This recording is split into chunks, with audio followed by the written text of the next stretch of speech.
Good morning, everyone. Thank you for joining us for another weekly trade and tariff briefing. My name is Tiffany. I'm the Chief Marketing Officer here at World Trade Center, Utah, and I'm facilitating today's conversation. If you're here for the first time, this weekly webinar is intended to provide you with latest information on trade and tariffs, and you can view previous webinars on our YouTube page and find updates on our tariff dashboard and our website, which Andrea will link for you in our chat.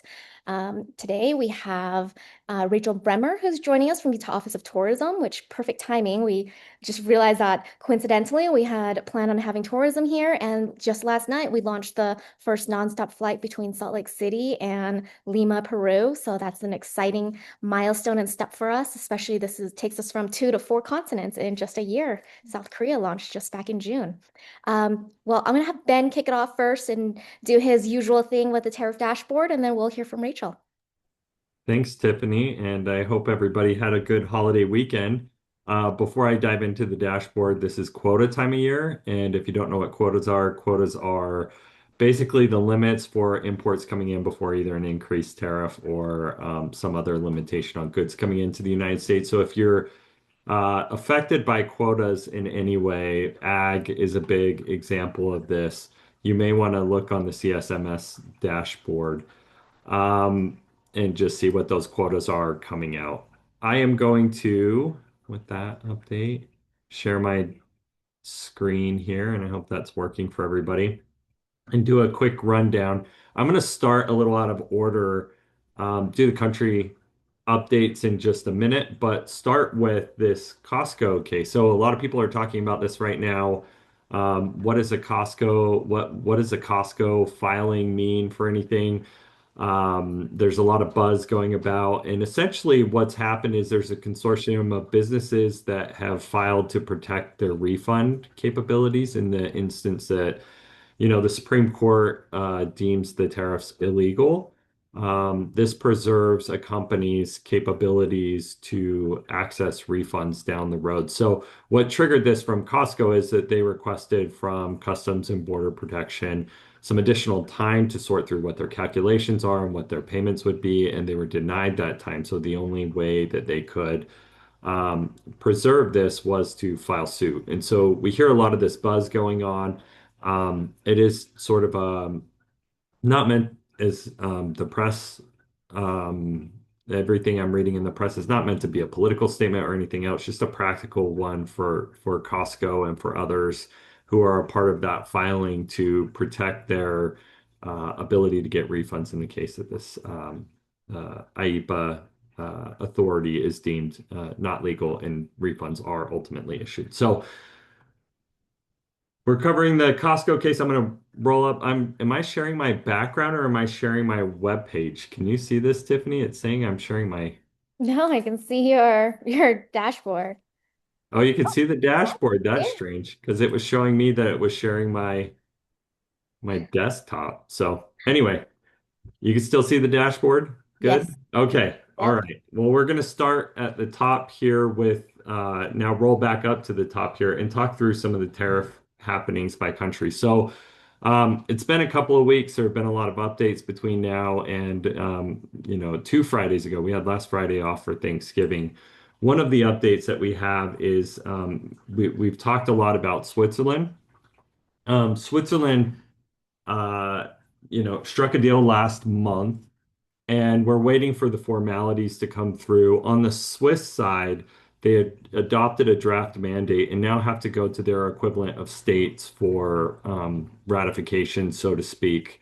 The deal is expected to be complete sometime in early December, but we're awaiting the final details. We don't have anything on CSMS just yet, but once Switzerland goes through that process, it should trigger the U.S. side to take our actions as well. Um, we see a lot with we've been talking a lot about Russian oil. Russian oil has been in the news a lot. The additional, as a recap, there's 25% as a baseline IEPA tariff on India, with an additional 25% on India for importing of Russian oil. And this is a way for the administration, as they've said, to to basically try to incentivize a peace deal in Ukraine. So there was a summit in India with Putin and Modi earlier this week. There was a lot of discussion, and even by Putin to say we would offer India uninterrupted oil, and we saw a lot of chatter on that online. But essentially, what it boils down to is, there was also some discussion about this is this coincides with a potential peace deal for Ukraine. That's a lot of the rhetoric, at least that I was seeing about the summit and what that looks like. So um, I think things still stand, at least from the way I see it, that there's some optimism at some point in the near future that this tariff may come down. And estimates have been 15, 16% or so as a tariff as opposed to 50. However, there is a lot of chatter going on based on the India Modi or the Modi Putin summit this week. So that's India, Switzerland. We're going to scroll down briefly to South Korea. So this one is the 232 on automobiles. There was just a provision made for South Korea as a part of the investment deal that this would roll back the auto tariff specifically for South Korea from 25% to 15%. This is a result of the October 29th summit. These are just the formal actions rolling through, and it will be retroactive to November 1st. So if you're impacted by importing either automobiles or automobile parts from Korea, keep an eye on that one. We're going to go down to UK pharma here. There was another deal surrounding pharmaceuticals in the United Kingdom. We tagged this to the 232 tariff just for awareness, and it's also on the deal page with the UK that there's a new provision with the UK making additional investments in the United States, and the United States bringing down the tariff to 0% on goods made in the UK, whether that's pharma ingredients, medical technologies. All of those are brought down to 0% from the UK. So a highly favorable portion of a trade deal between the United States and the UK as it relates to pharma. So last update, two quick updates, and then I'll be done, and I'll hand it over to Rachel for the exciting content around tourism. The poly market, we talk about this for the Supreme Court case every week since the Supreme Court case. We track this. It originally started at about 48% before the oral arguments that these tariffs would ultimately become legal. Right after the oral arguments, it went down to 26. Then it went down to 23 the last time we updated. This week, it's actually going up a little bit. So 28% odds that the Supreme Court will rule in favor of tariffs. So that's still fairly low, but increasing and still roughly under a third or just in between a quarter and a third in terms of the odds that these tariffs will ultimately become legal. So something to keep an eye on, something we update. And the last thing is just some significant things that we're tracking coming forward in the future. We've got a lot of 232s that are in the pipeline still that have not hit, and those are ones that were released in April and May around semiconductors, which is still appears to be delayed, critical minerals, and commercial aircraft and jet engines. So something to keep an eye on. We'll continue to update on this webinar, but we haven't seen any formal actions come through for those, but the report should be due to the White House anytime now. So that's it for me on the updates for tariffs this week. Thank you, Ben. Rachel, we'll turn it over to you. Tourism has been such a heavy topic as well this year. I know that the tourism industry is experiencing quite a bit of impact as well from tariffs and other pieces around what's happening with trade policy, and would be happy to hear from you now and just learn a little more about what's going on. Great. Thanks, Tiffany and Ben. Can you see my slides here? Okay, good. So good morning, everyone. Nice to meet you. If I haven't met you yet, my name is Rachel Bremer, Global Markets Director with Utah Office of Tourism. I'm really excited to meet with you today, talk about a little bit about what we do, who we are, what we're seeing in regards to international inbound visitation and spending.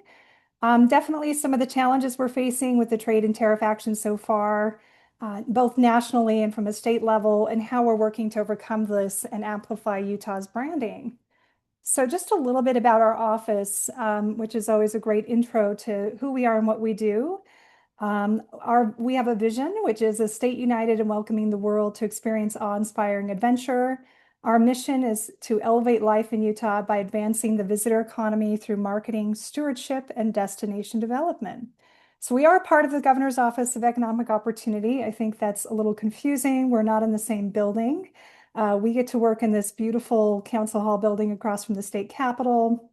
The team is comprised of marketing and communications, global markets, which I oversee, marketing analytics and research, community and partner relations, and they lead a lot of our grant programs and outreach for development in communities around Utah, strategy, and the Film Commission. We work closely with the Film Commission on film tourism incentives, which is always a really fun part of the job. So in 2020, we launched the Red Emerald Strategic Plan, which has 5 imperatives and 18 initiatives. And we're really driven by this plan. We're undergoing a plan refresh, so stay tuned for that. But the 5 imperatives include continue powerful branding, not only Life Elevated, Mighty 5, Greatest Snow on Earth, but also the brand of Utah as a travel destination and as a state. Prioritize quality visitation. So thinking about curious visitors that are going to support local businesses and spend a lot of time and money in Utah.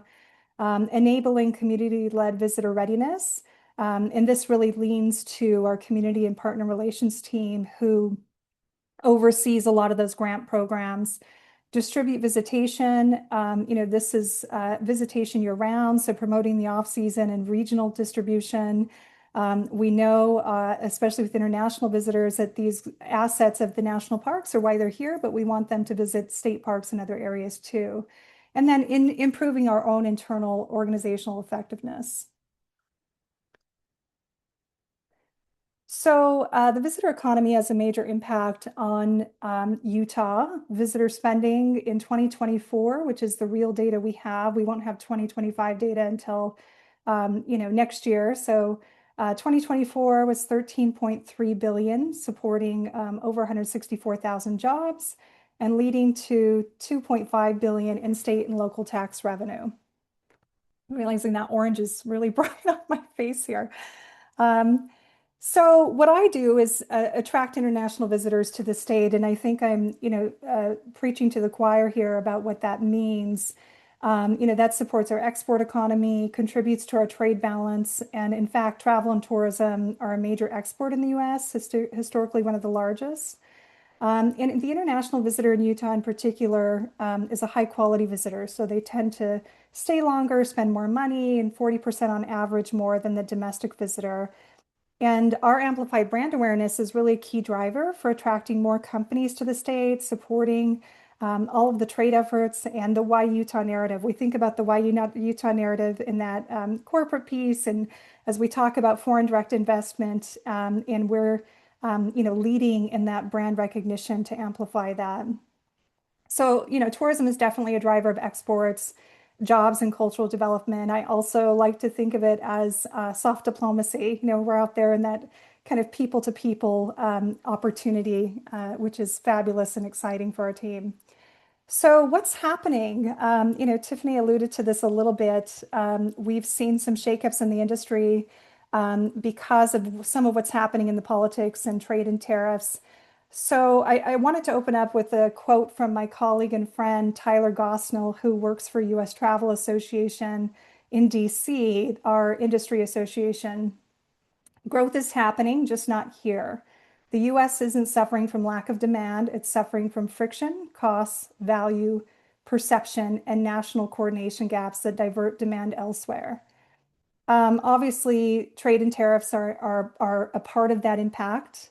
We're seeing some negative sentiment about coming to the US, particularly from countries like Canada that are quite sensitive to what's happened over the last 6 months or so. And high visibility border and security immigration enforcement have created some uncertainty for travel to the US. As an example, we recently hosted a really renowned, wonderful journalist out of the UK, and she's come to the US and Utah before, but was quite concerned about coming into the US again, regardless of having all the paperwork she needed, right? So the media hype in these markets like the UK are creating uncertainty about coming to the US, regardless of, whether it's what's always been happening. They're definitely highlighting this more than we have been used to. And visa wait times remain long in some markets. Speaking of India and the business and leisure opportunities we see in that market with the growth and the affluent class they have there, the connections with friends and relatives to the U.S. A new visa to the U.S. for someone from India can take up to a year. So we definitely want, those foreign service folks to be well staffed and have the resources and technology they need to process visas in a timely manner. And then, of course, the economics play into that. The costs for flights, hotels, rental cars, have all gone up. Hotel operators and small business operators are also feeling the impact of increased costs, which they're passing on to consumers and travelers and need to cover their operational costs. And generally, the US is more expensive anyway. So when we compare what we're doing in Europe to attract a European visitor to the US, many times they're evaluating whether they want to come to the US or to Canada as a North American experience. And if you compare that Canadian ski trip to the US or Utah ski trip, it's quite a bit more affordable in Canada. So all things I think you all know, but just kind of creating the picture of some of the barriers and challenges that we're facing in the travel and tourism sector. And then, of course, increased fees, increased ESTA fees, the $250 visa integrity fee, which has just been implemented. And we were surprised by the news that the America the Beautiful Pass is increasing from $80 to $250. This was announced Tuesday before Thanksgiving. And the America the Beautiful Pass gives access to over 2,000 monuments and national parks and just all these special places that we have around the US. So we actually support an increase for this. It hasn't increased since 2007. And we want our parks and public lands to be well supported and funded. A few concerns around this, in particular about the timing of the announcement. Many of our visitors are already booked for next year, and many are planning their vacations for 27 and 28 already when we think about long haul international markets. So being able to message this to the trade, to the industry, and to those visitors before they arrive and working through some of the nuances of this is something that our team has kind of been all hands on deck over the last week working on. The other component of this is a per person fee of $100 each in parks like Bryce and Zion and other highly visited parks around the nation, which creates some confusion around the America the Beautiful Pass and the cost for entering parks. So our role is really to communicate this in an effective and clear manner and ensure that those visitors know how to visit, what the costs will be, and we're working through trade and B2B and media and all the channels we need to make that happen. And of course, exchange rates, which it's been for a while really economical for us to go to Europe, right? Not as good for the Europeans to come here, although that is improving. So just to give you a few examples of what that has been looking like in the national media, this New York Times article recently ran about the impact of decreased international visitation to the Monument Valley area and specifically the Navajo tribal land area where many of the guides and outfitters rely on international business to carry their business. And coming out of COVID, this is a big impact in kind of this recovery mode out of COVID. And then, of course, the news covering these national park increases. And we're seeing this coverage internationally, London Telegraph and major papers around our kind of top inbound source markets are covering this too. So again, it's perception, and we have to work on that perception and really create a story that Utah is accessible and welcoming. And, this parks increase helps support our public lands and create some opportunities for them to understand what that means as a visitor. So just a few more points here on kind of what's happening in our industry. Some positive things around the big, beautiful bill were advocacy for air traffic control and more Customs and Border Patrol officers. We have some big things happening, particularly in 2026, where we want to welcome people quickly and efficiently. And, also things that are kind of underway to include biometric scanning and everything happening with TSA really helps us to be a more welcoming country. And we want these agencies to be well staffed. It helps with all of our efforts. And we work with Brand USA quite closely. And for those that are not familiar with who Brand USA is, they are a public-private partnership created under the Bipartisan Travel Promotion Act of 2009. The mission is to promote America as an international travel destination. They're also a messenger for visa policies and other travel policies. So their budget was cut by 80% from 100 million to 20 million. So you can imagine that that's a major decrease for a partner that we work with to leverage resources, amplify ROI. They help us to reach more targeted visitors and consumers in the markets that we're working in.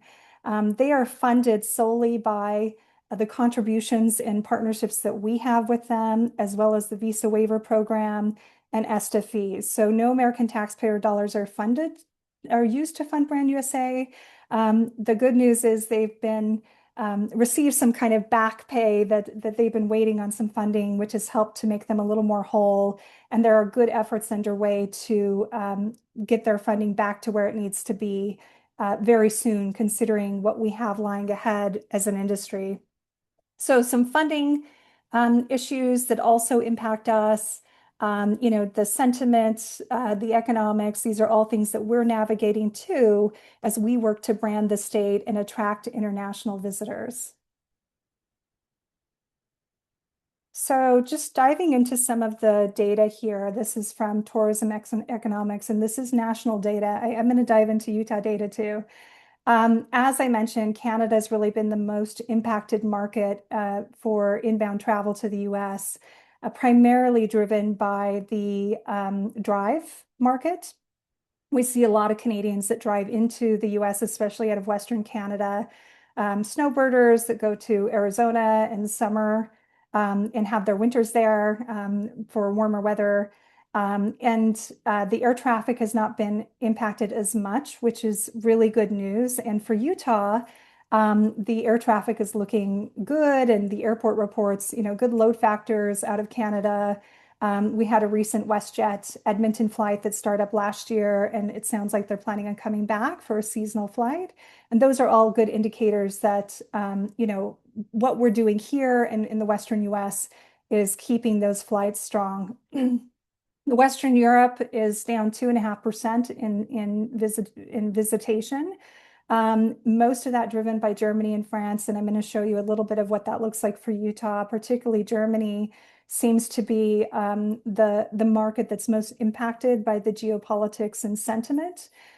We have other markets that are not quite as impacted, and as we gauge sentiment on some of our social channels and others, it's very clear that Canada and Germany, even before receiving any updated data on this, were the most impacted markets when it comes to the sentiment. Spending nationally is forecasted to decline this year by 3.2%. And for Utah, that's a similar number for us. So we're kind of pacing with the national number when it comes to overall visitor spending. So I know this is a lot to look at here. It's a lot of numbers here.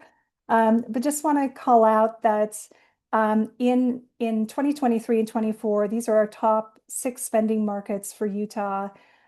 We were on a trajectory of growth and surpassing 2019 numbers, surpassing the COVID-19 kind of visitation and spending numbers for these top markets. And as you can see, we did decrease in many of these markets this year. We're seeing the impacts as much as a solid state we are, and everything we have in all of our assets, we're not impervious to this, to the impacts of what's happening nationally. So again, Canada and Germany, the most impacted. We're seeing some resiliency in the UK as a strong, mature market, and have adjusted some tactics to kind of support that resiliency. The good news is positive change forecasting for all of these markets as we look out to 2030. And typically, because of the booking cycle, we're always looking kind of 3 to 5 years out at what these markets will look like. We see some stability in growth. In fact, the national data is forecasting that Utah will increase in visitor spending by 6% in 2026. So there's these kind of, optimistic nuggets as we look at the data. Really a difficult year and some barriers and challenge, but also opportunities that lie ahead of us and some things that we're leaning into regarding those opportunities. So as we look ahead to kind of this next decade, what I like to call, the decade of events or the golden age of travel, we have some opportunities that bring visibility to the US and also to Utah specifically that are quite unique and position us really well moving forward. Of course, these anniversaries like America's 250 and Route 66, but also, the World Cup, which is this, biggest sporting event and will also help us to really ramp up technologies in the airports and welcome visitors leading up to the Winter Olympics in Utah. And I'm realizing that we're running low on time here, so I'm going to quickly run through a few things and get us going. So as we work with U.S. travel, our goal is strong branding, strategic coordination across agencies, unified visa and entry policies and messaging around that. I think there's confusion around that too, just stirred up by media and other sources, and a welcoming message that travel is essential. And just to highlight that Salt Lake City International Airport piece and the crossroads of the West, is true and what we're becoming. Tiffany mentioned the Korea flight, and that flight achieved over 90% load factors between June and August. Just to kind of show you the success factors of these new international flights. And we work quite closely with the airport on community packaging, promoting these flights. We're marketing in Korea to get more Koreans to Utah as a result of the flight. So really doing a lot of work there. So I think I'm going to skip through just some of the work we're doing and just leave it with our key takeaways. And I can send out this presentation and follow up as needed. So again, while we're facing challenges this year, we're uniquely positioned to grow our international visitation. The US is losing market share. However, through focused industry advocacy, the deployment of improved technologies, which we're seeing the Trump administration wanting to invest in and showing that they're willing to invest in, which is a good indicator. The upcoming global decade of events, we have a significant opportunity to recapture market share and enhance that global visibility. And Utah as a state is exceptionally positioned, right? We have the airport growth, we have this brand new airport, we have the business development, we have the opportunities that you're all working on to advance what we're doing internationally. And the 2034 Winter Olympics is kind of that North Star ahead, right? So we have so many things to help us really grow the visitor economy in the right ways. And by amplifying the Utah brand and attracting these international visitors, we'll continue to drive and support our statewide trade efforts. So thank you. I sped that up a bit because I wanted to leave at least a little time for Q&A. This is Can I absolutely just fascinating. Can I just add, this is amazing. Thank you, Rachel. I just want to call out a couple of things because what you're presenting is very impactful as we've had this theme for our businesses about how to go on offense, right? These things can be overwhelming and paralyzing and all this uncertainty, but really thinking about your competition and how do you position and navigate these tariffs. And what I'm hearing from you in this presentation or the way I'm looking at it is that this is like another layer of that in terms of, well, how does the visitor economy play into your business, right? And how, visas are going to impact our businesses too. If you have to bring Sure. somebody in from out of the country, how does that look? And it plays into investment as well and potential marketing for investment. And so I just wanted to call that out and say thank you for the presentation. Not necessarily a question, but more of a comment of how I'm seeing this relate to our audience. Yeah, I agree. I agree. It impacts business, it impacts operational costs and everything you're doing to navigate this. And we are on the offense and thinking ahead proactively. How do we mitigate this in the future? Yeah. Well, this is absolutely just fascinating to see the data. You're right. We've been feeling a lot of the shift in tourism, and so the story that this data tells is just really insightful. Perception really does drive action, and so and with tourism being such a major part of our economy, and film and other elements part of our economy, this is really important for us to be aware of. But also in looking ahead, I know that we talk about right now, this is what we're feeling and the uncertainty around it, but knowing that there's so much coming ahead with.